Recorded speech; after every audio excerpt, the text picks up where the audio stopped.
अस्सलाम वालेकुम जी। ये अमृता प्रीतम दी नज़म है तो लोग इन्हू समझते हैं कि सैयद वारिस शाह दी नज़म है।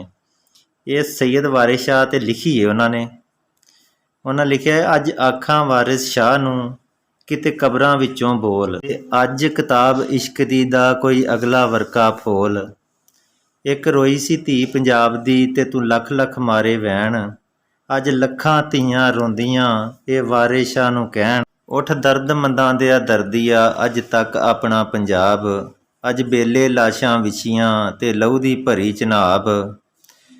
किसे ने पंजां पाणियां विच दित्ती जहर मिला, ते उन्हां पाणियां धरती नूं दित्ता पानी ला। इस जरखेज़ जमीन दे लूं फटिया जहर, गिठ गिठ चढ़ियां लालियां ते फुट फुट चढ़िया कहर। नागां कीले लोक मूंह बस फिर डांगी डंग, पलो पली पंजाब दे नीले पै गए रंग। गलियों टुट गए गीत ते फिर तरकलियों टुटी तंद, तरंजरों टुटियां सहेलियां चरखड़े कूकर बंद।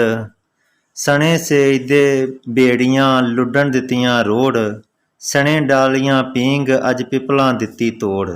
जिस विच वजदी फूक सी ओ वंजली गई गवाच, रांझे दे सब वैरी अज भुल गए उसदी जाच।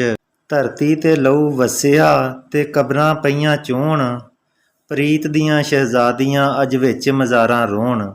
अज सभे कैदो बन गए हुसन इश्क दे चोर, मैं कित्थों लियावां लभ के वारिस शाह एक होर।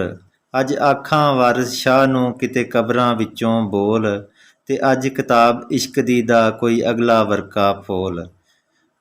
प्लीज़ इन वीडियो नूं पसंद लाइक करो और शेयर करो और चैनल नूं सबसक्राइब जरूर करो। बहुत शुक्रिया।